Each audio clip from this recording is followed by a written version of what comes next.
Hey everyone, it's Dinah, and we are back for Ms. Marvel, this time on to episode number 5 of season 1. Again, this is also in the classic Disney Plus 6 format kind of season.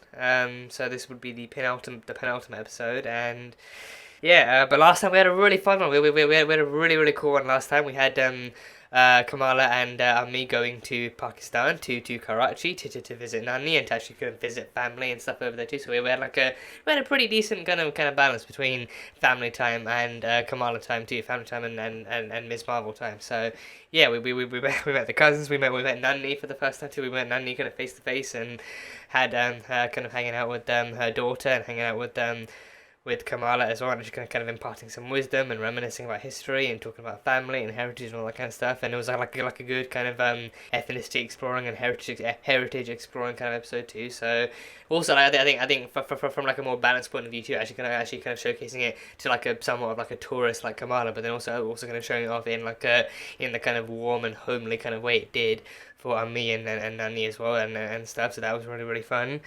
Yeah, and we had the Red Daggers. We had the Red Daggers. We had, I think their names are Waleed, who sadly we lost almost immediately too. I think at the end Najma killed him, and well, he gave his life to actually get to get them both ahead and to get them to where they need to be. He gave his life and everything. So because of his choice to actually kind of go behind their backs and warn Kamala of their attack and everything, Najma left Kamran behind in prison too. So I mean, whether he's still there or he managed to escape of his own accord, we don't know yet. But either way, they left him behind, and then they decided to travel to Karachi to ambush Kamala there and then they got Waleed, and then they very nearly got Kamala, but then one strike of the weapon to the bracelet kind of sent her hurtling back in time and everything. So she went back to Karachi, but more importantly, to the actual night, or this was the one of the nights of the partition of India, like the Karachi train station, where just just numerous people, I think just hundreds, thousands perhaps, of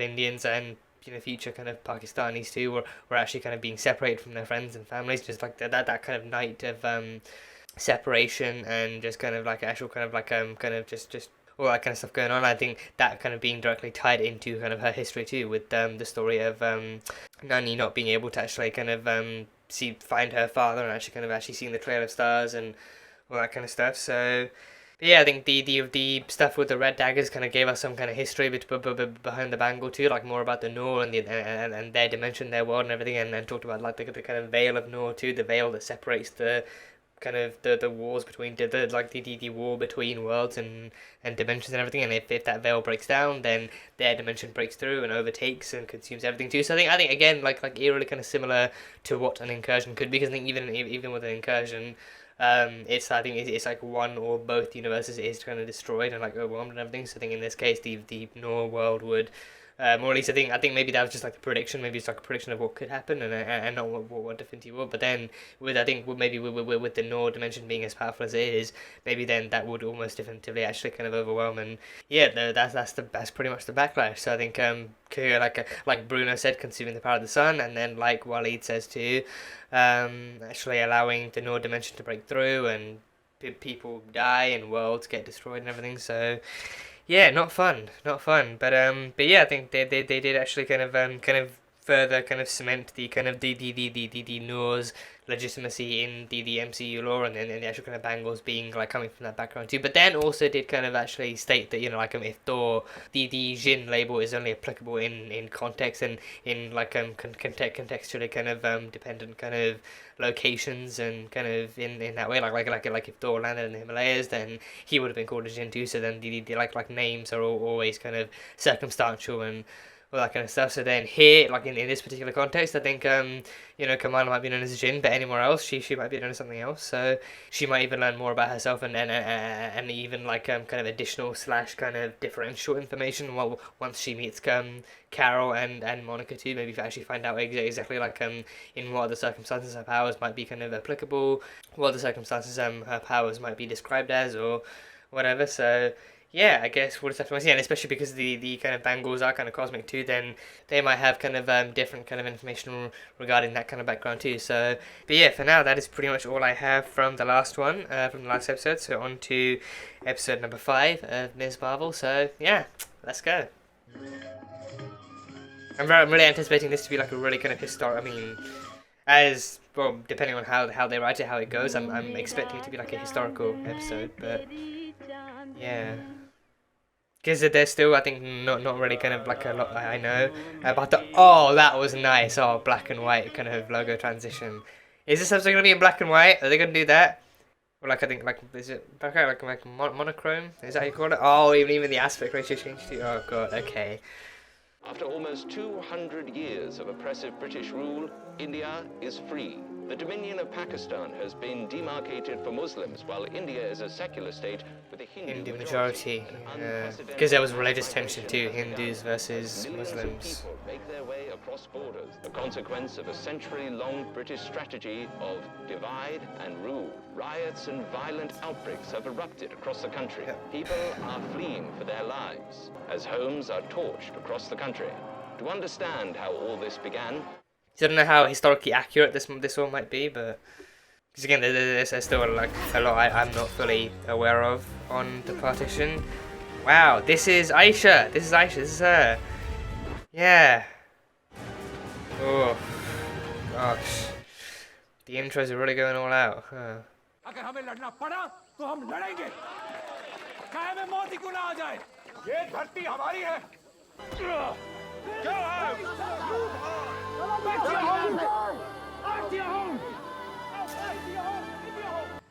Touch me and I'll break your leg.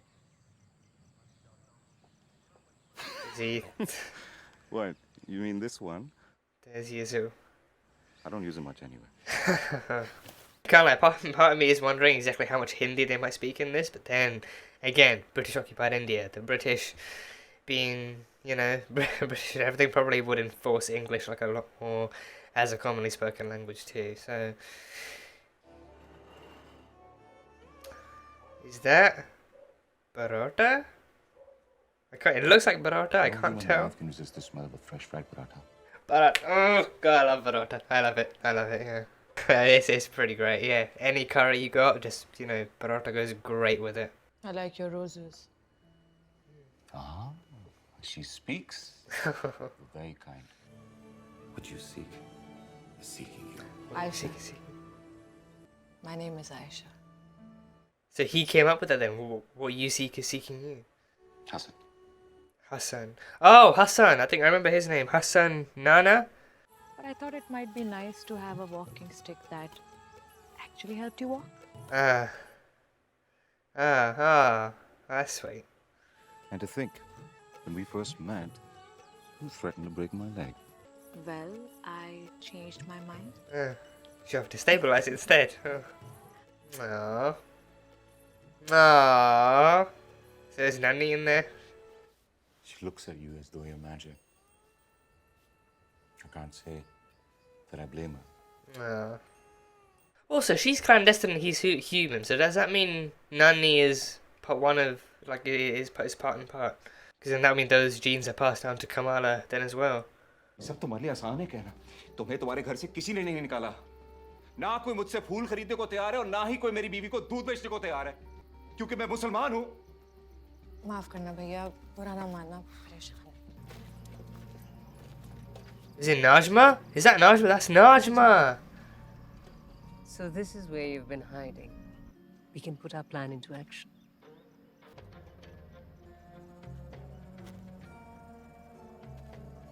Don't you want to go home, Aisha? Oh, gosh. Of course I do.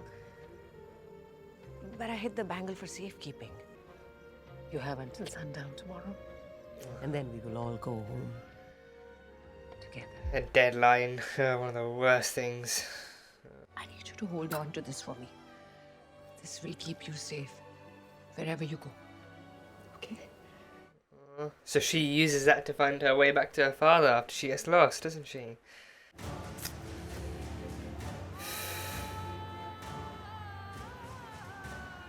You always said I was magic. Oh, the runes come in. Yeah.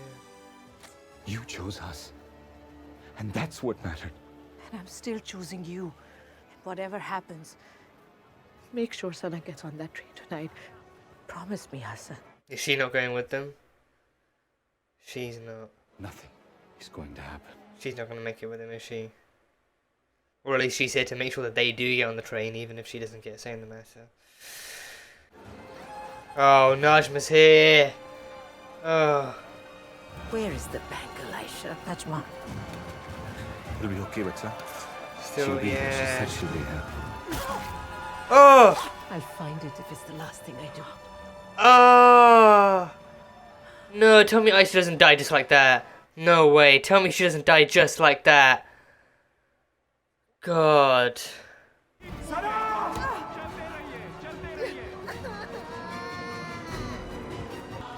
did you see? Seeking you. Oh, oh, she said it like an incantation. Get Sana on the train and protect that bangle. So she brought the future to her in order to protect it. She's okay. Because you are here.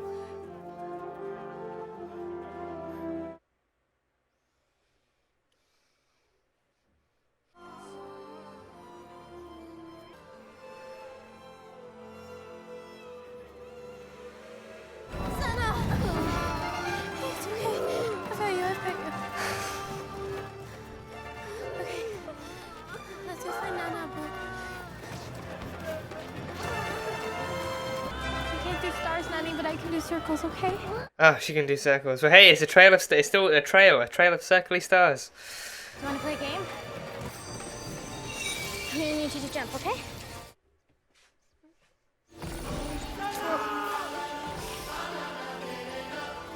Oh. Yes, go, Nana, go! Oh. Oh, jeez. Oh, no. Oh, no, no, no. A trail of stars. Yeah, a trail of stars. Yeah. Oh, yeah, yeah. He still finds her. Yeah. That can still work. That can still work.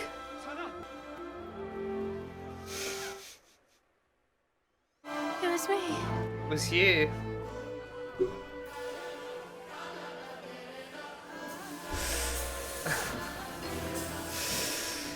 Oh, gosh.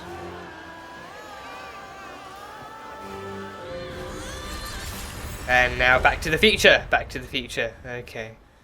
Oh, damn. Whoa! Oh, is that the veil? The veil of Noor? That's the veil. Can they cross through without any damage, or is it opening it that does the damage? I mean, that looks pretty open already. Magnum got lost once. I had him microchip.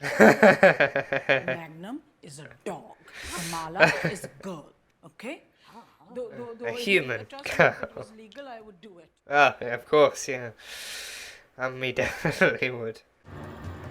Oh gosh, oh, ooh, nice colours, nice colours.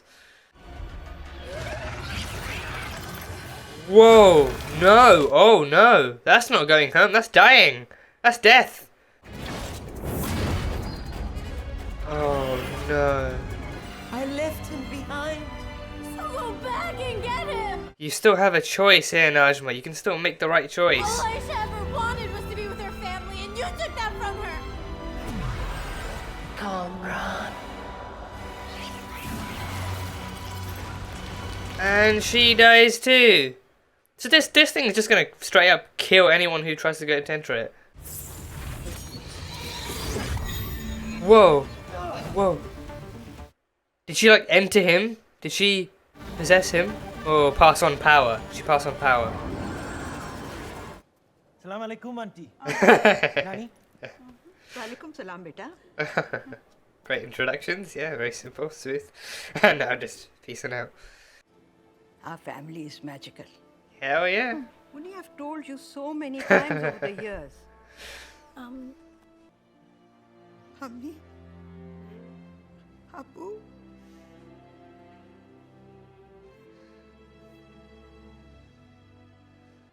This photograph and those lights, how did that happen? time travel and cosmic superpowers. Two people fell in love and created something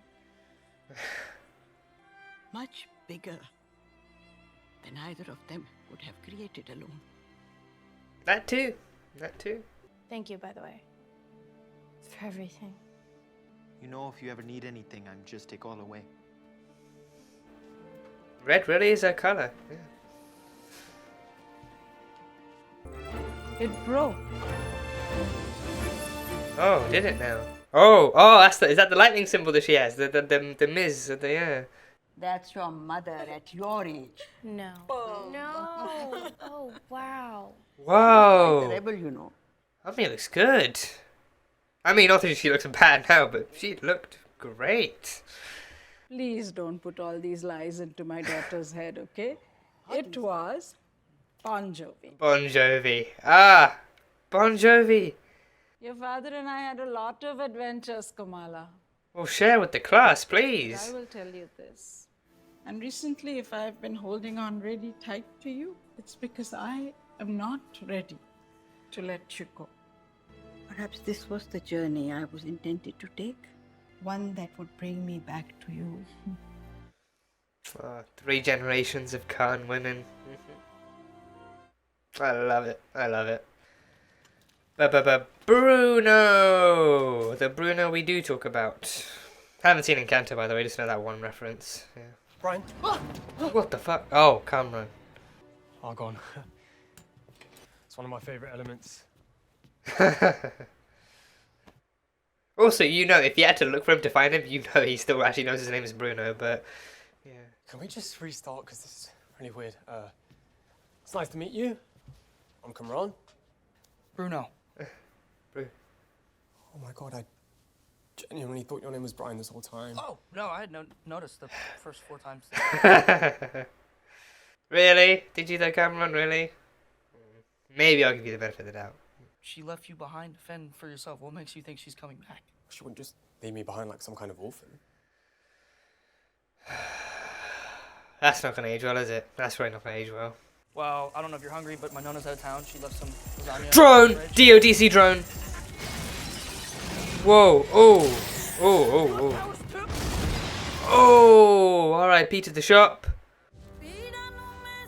That's the... Wow, that flew past. That flew past. That is such a weird way to end it. That was such a weird cut. Seriously? Wow, okay. That felt supremely short. No post-credits either. No mid-credits, nothing. That felt supremely short. Yeah. Oh, wow, okay. It's only been half an hour. Been like 34 minutes. That felt so short. That felt so short.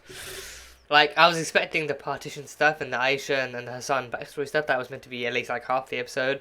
And the rest of it would be back to the present day. And then, obviously, like the things would eventually lead up to Kamala being there and everything. I think it was a really nice touch how they actually kind of tied Kamala being there as like an actual fixed kind of thing, as a fixed thing, like she was actively meant to go back in time because Aisha brought her not for the power explanation, but then to make sure that her future would actually be said and things. I think that stuff was a really nice touch. But then that stuff was a really nice touch. But then I thought the rest of the actual present day stuff in Karachi, I thought that would go on for way longer. I thought maybe we'd even get like a whole actual kind of segment with Bruno. I was about to call him Brian.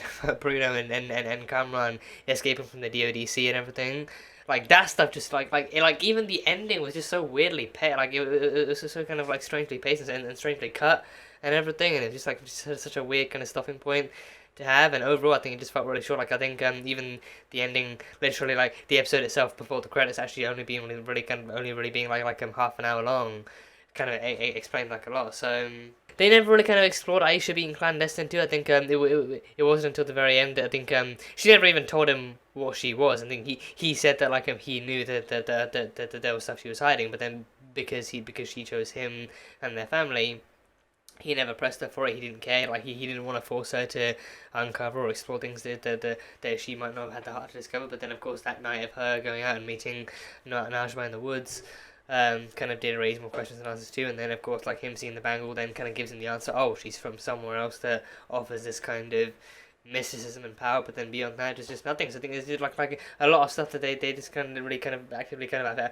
I feel like just kind of actively chose not to explore, or chose not to have the characters kind of asking or questioning or answering even. So again, with like 6 episodes left, I think, well, with 1 episode left, but then 6 episodes being in the season, I feel like maybe they actually kind of had to get straight to the point in order for the finale to wrap things up the way it's meant to. But then that just makes me feel like the finale itself will kind of have to pack a lot in and rush through as well, which is again why 6 episodes simply cannot work. 6 episodes simply does not and can't work. It's going to hurt your thing. I mean 6 episodes, like, I think that just kind of depends on the story you're going for. 6 episodes are really, if you really don't want to go for 10, go for 8 or 9. For like 8 or 9. Like I feel like anything below that will feel really uneven, and actually will feel like you're actually cramming a lot in, and then you tease other stuff by introducing it in, but then you never really get the chance to expand upon it or actually flesh it out or anything. So then just kind of leaves people kind of curious and wondering, and this is meant to be the episode that covers it, but then even then they kind of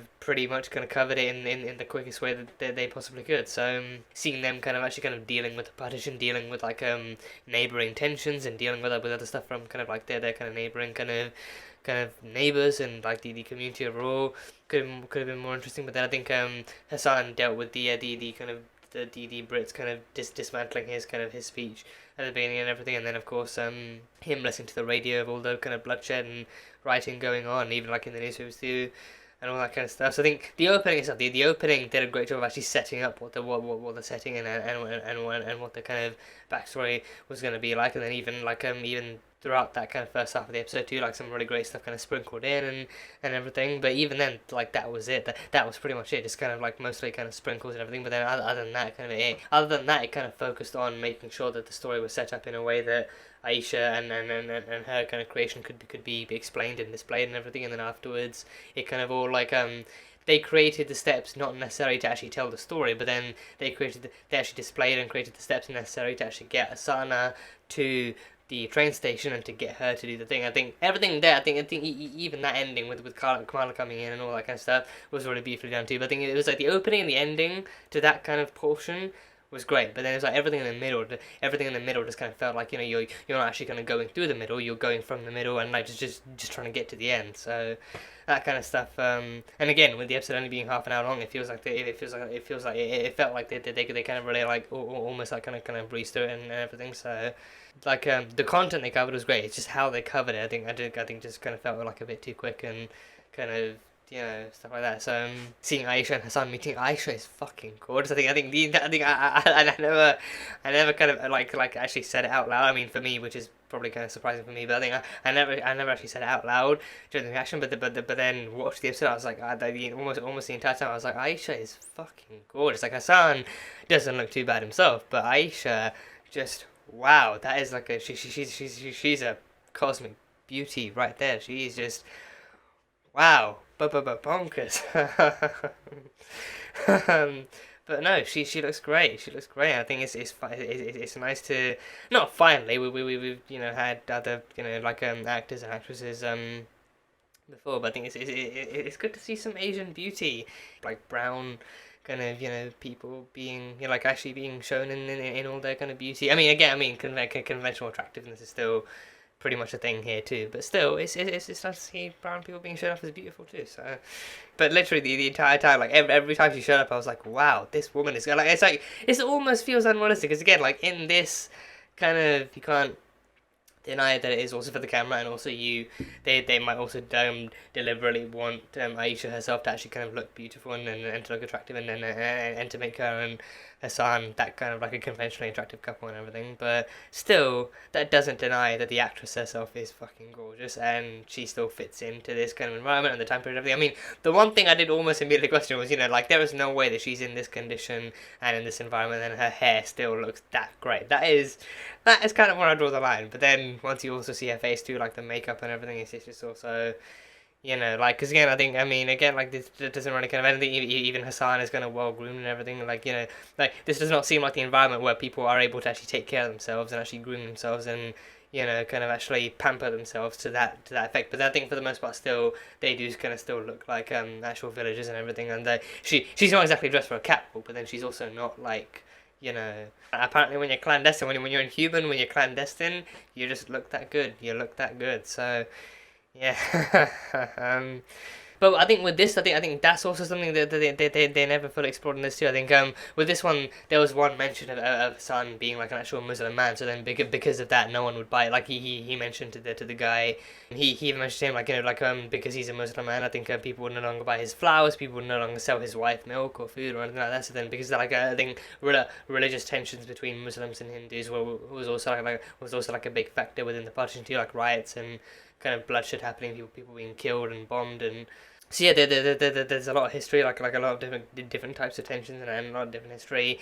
Admittedly, a lot of which I'm also not fully kind of like educated on or fully kind of knowledgeable on. So I think this episode like didn't kind of hugely focus on exactly what the partition was. But I think also like maybe I don't know if they intended to, maybe if because it wasn't their intention to focus on that, maybe that's not like maybe by including the bare minimum of what the partition is, maybe that then kind of like again that could easily spark curiosity and that could actually get people to research it in their own time and find out what it was. But then like simply showcasing the fact that the partition and all the kind of struggles that came with it was part of what separated Hasan and Aisha too, could also kind of like that kind of pays into the actual backstory of what it was. But then I think in previous episodes that they've mentioned and talked about the partition kind of fairly kind of extensively and everything, and talked about how it affected their families and other families and their history as a whole. So it still works in that case. But I think with this one, the backstory was mostly how Aisha met Hasan, and then how they had Sana, and then they grew up with her, and then little bits and pieces, and then Najma shows up, and then that kind of adds extra struggle on to Aisha's side, and then of course it leads to the train station, and the train station is where stuff really goes down. There's been no hint of if Nani ever actually did use the bracelet for herself. I mean, unless I missed it in previous episodes, I think that there's been no sign or hint that Nani has ever actually used the bracelets for herself, or if she's ever activated herself. And then of course Muniba as well, Ammi, I don't know if she's ever bracelets. I think don't know if the mixture of those, because then even in human DNA in itself is also Kree mixed with human. Kree and human DNA makes the inhuman stuff. So then that would kind of also kind of match up too. But then I wonder like maybe if the DNA does like skip a generation or two, maybe that's why like but again I think we can't say that it doesn't work on Nani or Ammi, because then they haven't used it. They've never talked about using it. They never tried to use it. And there's something if the Noor resides within them too, or if it resides in like a weaker thing. Maybe if it's like midichlorians. Maybe if you have like a Noor count in you or something. Maybe if the more the Noor passes down the generations, maybe if maybe you get like the kind of concentration can get weaker or something. But then that also wouldn't make sense, because then it still works with Kamala. But then of course I don't know, it depends on how strong the Noor is in her. Or maybe if it stays the same throughout, I don't know. But either way, I think that would have been like an interesting kind of thing to answer to, like that kind of stuff. Like if the DNA is passed down, like if it gets stronger or weaker, if it like how it changes and how kind of it's kind of like if maybe that can be, if maybe that could, like that kind of definition can be circumstantial too. Maybe if it's like under this context it's clandestine or no, and then under another context it's inhuman or whatever, or like jinn even. No, actually, I feel like I think at this point well, I mean, I say at this point because that was back then, that was Najma in the past, but then Najma being willing to kill Aisha because of the fact that she's actively, like, supposedly keeping the Bangle away from her, but then also actually getting her family to safety and choosing her family over the clandestines too. I think Najma from that point onwards, I think she just, I feel like she just started to get unhinged, and I think that kind of proves that she also kind of tracked Kamala down exclusively for the Bangle, and she did kind of keep the truth from her about exactly what opening the veil would do and exactly how damaging opening the veil would be, because then for her, getting home is all that matters. I think then she's easily kind of willing to lie even to the descendant, because then if she killed Aisha with the little to no remorse, then I feel like, or even actually in under the belief that it was actually kind of her acting out and actually kind of like fighting hard to get back home too, then I feel like she'd be even more willing to actually kind of lie, because then lying to Kamala would be even easier than actually having to kill her and everything. So yeah, but then even in the end, she'd still be willing to kill her, and then think even the kind of line she used on Kamala later on too, being like, like, why would I help those who betray me, or why would I help those who break my trust, and all that kind of stuff. So yeah, Najma killed Aisha, so Aisha died. I did not think Aisha died. I thought maybe she might go on the run. I think her dying and like actually definitively taking out the story. I think it makes for an emotional backdrop. Don't get me wrong, but I think it also kind of loses the potential that Kamala has to actually explore more of her powers and her ancestry through Aisha too. Like, I think if they actually kept Aisha around and actually could have kept her around for the present day too, but just in exile or in hiding or something, then I feel like actually keeping her around, but then finding her in the present day, even after Kamala's and all this, would actually make for like all the more kind of emotional reunion, because then that would mean that like she succeeded, she saved her future, Aisha's still out there and everything, and then she can then wait kind of years on end for Kamala to find her after doing the whole kind of loop-de-loop time travel thing and everything. So I feel like an actual kind of reunion with a still alive Aisha in the present day would make for an all the more emotional kind of backdrop, and the backdrop scene.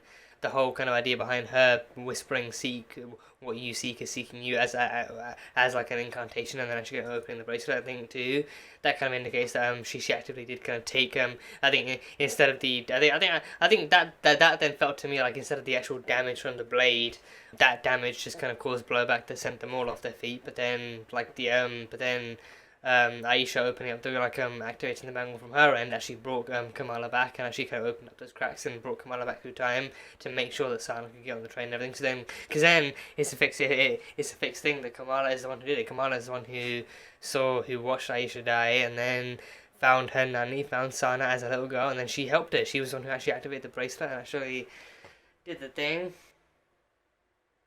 That is some emotional beauty right there. That's some emotional beauty and poetry right there. Like Kamala being the one to not only to actually save her future by protecting her past and everything, to actually kind of save her. And her being the one to save her. And she thinks it's meant to be a trail of stars, but then she can't do stars, so she says, "Oh, so I can't do a trail. Circles I have to do for now." Because then platforms are all she knows. But then the platform breaking off and still retaining itself as an actual trail of stars, it still kept this. I think that was what it was meant to be. It was meant to be Kamala. It was meant to be her doing her usual platforms, with the platform breaking off and creating a trail of stars, and that lighting up the way, and her finding her father, because then her father and her both see the stars and everything. So, So yeah, I mean, that then also does have me questioning like whether or not Aisha like intentionally brought Kamala back in the past, because then I can't help but wonder. I mean, she probably wouldn't, because then I think, as far as I know, they can't see into the future. But then I think maybe to her, like the incantation that she did was as simple as actually bringing in the future owner of the bangle, because then she knew that someone in the future needed to be there to help get to safety, because then she wasn't going to last long. So then maybe actually kind of travelling forward in time and actually kind of bringing in whosoever owns the bangle in the future, and trusting it's not Najma either, and then actually kind of trusting them to do it. So then she finds out it's Kamala, but then even then for her, I mean, she may or may not put two and two together and actually kind of find out it's Kamala, or she might just think it's just someone of her bloodline who is lucky enough to actually have ownership and like a basic kind of level of understanding of how the bangle works and everything, so that way she can trust her to show Sana the way and everything. So I don't know, either way it was still a cool scene. It was still a really, really cool scene, but then of course, not made much easier by having to watch Kamala watch her grandmother die, or a great grandmother die in front of her and everything, and then having to save her grandmother as a little girl, and being a part of that story, like being an actual cemented part of her own history too, in such a cool and cosmic way. But then also kind of making sure that her future survives and her past survives and all that kind of stuff. So, and yeah, back in the present day too, like the time portal thing closed, but then the rift actually opened up. So I mean, don't know if that came from the strike, because then the bangle is needed to open up any kind of portal, but like through the veil of the veil of Noor to open up to the actual Noor dimension and everything. So then don't know if like if it worked, but then nothing bad happened, because then apparently according to Bruno, like opening it would require the power that would drain the sun and all that kind of stuff. So don't know exactly like how it went through, but it went through. So there was that, but then it did not open without consequences, as we saw from the only other person left alive from Najma's crew and herself too. They both were kind of consumed by the portal itself. They both touched it, and then they both kind of turned into this incredibly diamondy, rocky thing. I didn't want to jinx it, but can't even lie, for a split second my mind went Terra Genesis, because then But that is exactly what happens. I mean, if you're not if you're a human and you touch the diviner metal, and you turn in like you turn into rock from the inside out, and then you crumble away. But then if you're actually inhuman, like the husk comes over you and then crumbles, and you get born with great powers and everything, as we saw so beautifully with Quake's transformation. But no, with this one, I think it looked eerily similar. So like for a split second, my mind actually kind of like light bulb blinked with Terragenesis, but then it went off because then this one looked so much just a little bit different, with like a more of like a diamondy kind of texture, and like a crystallization kind of texture and everything. So that different. And then afterwards they're kind of like that kind of diamond deep stuff kind of crumbled away to reveal the skeleton that then kind of crumbled and then disassembled and everything, so that it just killed them. But then with Najma too, I think again, after some convincing from Kamala to actually kind of to not leave her son behind with nothing, or to at least kind of go back and get him, or to change her mind or something. She did change her mind, but then to an extent, she said Kamran's name right before she died, and then her eyes glowed, and then her powers. I'm thinking her powers, because then in that final scene we do see him actually kind of sending out like that kind of blast to take out the drone and everything. So yeah, I'm thinking she actually passed on her Noor kind of powers onto him before dying too, so that way he would have something to defend himself with and everything. So don't know what others there are. I think I'm not really sure we actually met any other Red Daggers or any other members of the thing. It was him and his lead, and then that was almost it. But then I don't know if there are any others like behind the Chinese kind of shop, or any others in other secret hidden locations or whatever. But either way, I think, with the Red Daggers being what it's meant to be, I'd kind of expect there to be other kind of outposts or other hidden locations or other safe houses or something. So, and I think even though it was only this episode and last episode, I really do like appreciate and love what they did with the kind of potential friendship and dynamic for him and Kamala, to him being a Red Dagger and him being willing to help her and everything. Even this episode, like him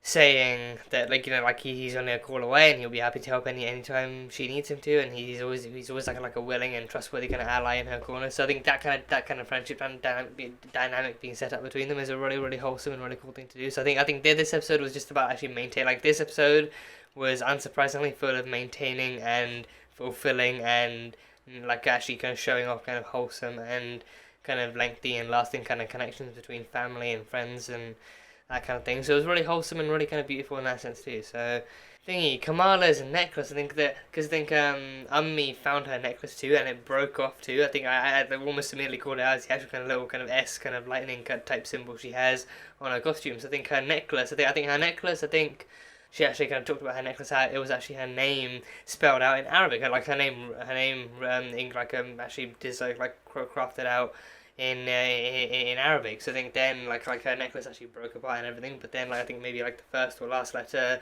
is actually broken off from the rest of it. That one letter alone broken off and actually kind of perfectly formed into like the actual kind of the S that we see in Ms. Marvel, and that little lightning kind of S that she gets and everything. So then that's what ends up on her costume too. So it will be really fucking cool if we find out that she actually incorporates that S into Ms. Marvel and into her costume and into her kind of her superhero identity, because it's what her name is in fucking Arabic. It's like it would be a really cool kind of touch to have, and a really cool kind of actual kind of self-inspired kind of touch to have, to actually kind of marking it back to her own heritage and her own kind of language and her own kind of her own history and culture and everything, to actually kind of have that incorporated into this too would be a really cool thing. If she actually gets it back. I mean, unless me kind of assumes that it's now broken and can't be used anymore and just doesn't give it back. But hopefully she gives it back. I think I can't remember if she actually did give it back in that scene later on back at the house or anything. But hopefully she does give it back, and hopefully she has and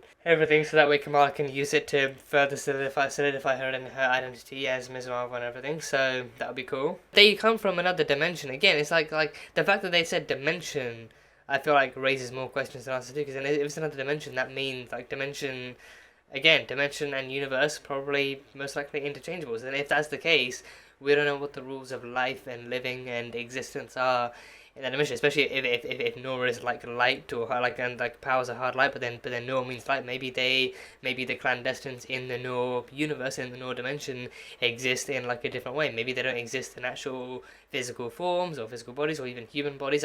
We've never seen what a clandestine true form is like. Maybe even the only reason we actually are able to register Najma and her kind of crew as humanoid figures in this universe is because that's the form they took on when they actually arrived in this one. So maybe then maybe there's no guarantee that what happened to them is actual death. Maybe it's like their human forms breaking down because human forms legitimately can't kind of survive, or like the Noor dimension isn't fit or built for human life. So then maybe when no saying what happens if a human were to enter the portal, but then maybe if like the actual Noor, maybe then they still went back home, but then their human bodies were left behind and crumbled and all that kind of stuff. So then the actual veil breaks down the human form, but then the clandestine form still makes it through and everything. So maybe then humans can't make it through and can't survive in the Noor dimension because it's a dimension not built for them or anything. So. And yeah, Kamran found Bruno, and I mean, he still called him Brian until the very end too. So that was that. And I think again, I actually don't think he's been to anyone's house. I think he's been. He drove to Kamala's house one night. He drove to drop Kamala off at her house. In one of the last episodes, but then that was it. But then besides from that, he's never been to Bruno's or anyone else's house. So then, only the house party otherwise too. Because of that, I feel like he definitely kind of had to actually look up where Bruno lived, and then even for that, he must have had to know that Bruno's name was actually Bruno, not Brian. So then he called him Brian just to kind of ease attention or to joke or laugh about it or something. So then, but even then. After they reintroduced themselves to each other, he was like, "Oh my god, I genuinely thought your name was Brian this time." Even though he literally did like an autocorrect on himself that he stuck with the next 4 times, so still, it kind of stands to be the point of humor and point of comedy that it is. But even then, so now we had the rather short, the currently short-lived kind of duo-ship between Bruno and Kamran that we now have. So again, I feel like that ending was really kind of rushed and really kind of ended like so much quicker than I thought. I thought it would cut out and then it would kind of show them making their way out, because then the shop exploded too. The actual shop exploded afterwards too. So then that happens. I thought maybe the cut would be then fading in to show them kind of escaping through the fire or escaping through whatever. But no, it just cuts to credit. So now.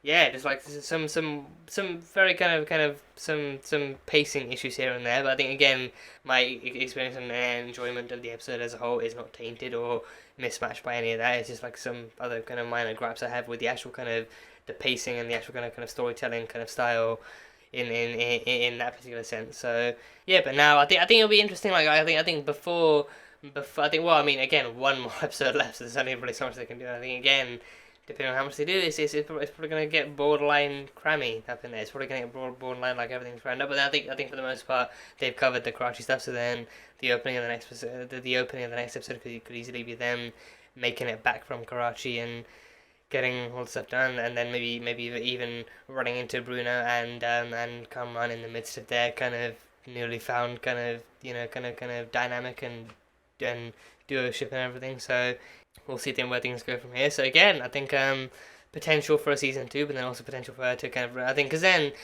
again, with the Marvels being what it is, it's meant to be a movie shared by Carol, Kamala, and Monica too. So then it has to easily incorporate Carol's story after Endgame and what she's been doing and what she's up to now, and her meeting Monica again and Kamala for the first time and introducing them to all this kind of stuff, and then Monica, her story after WandaVision and all that kind of stuff going on. So it's got to incorporate all these stories at the same time, and only a certain amount of stuff can actually be kind of referenced or kind of mentioned or anything, and then other stuff has to go down. So I think that's why I think either a solo movie or a season 2, a solo movie or a season 2 for Kamala Khan, please and thank you.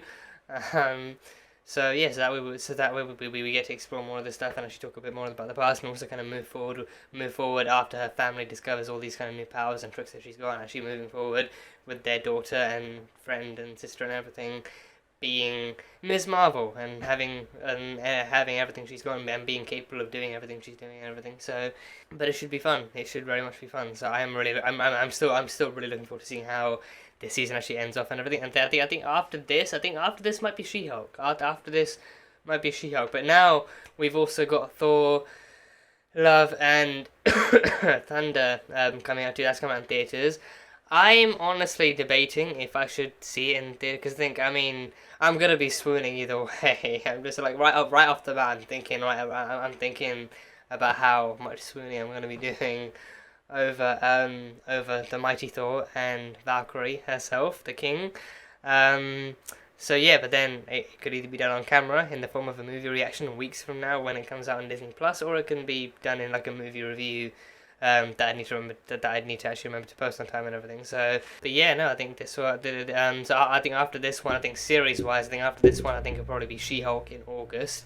And everything. So then I think that's that, and then I think August. I think it's probably August. I think it's probably August. I think, and then yeah, I think movie wise, I think Thor: Love and Thunder this week, or at least at the time of this recording, this week. So yeah, I genuinely can't wait to see how the season actually ends. What kind of stuff they show us, what kind of stuff they give us, what they can tease us with that they can either address in like a future kind of project or something. So yeah, it's gonna be really fun seeing how Kamala goes from here to finally unlocking her suit and saving the people that she loves and cementing herself as a hero for the Muslim and Pakistani and Asian kind of community, and one more Asian superhero to add to our kind of list of to our roster. I mean, so far we have so far we have three technically. Three, we have Quake and we have Shang-Chi and we have Ms. Marvel. So yeah, that is but I think for now again a really short episode. I think I've pretty much covered all my notes. I think that I mean not currently kind of thinking of anything else to come up with. I think so far these are all my initial thoughts. So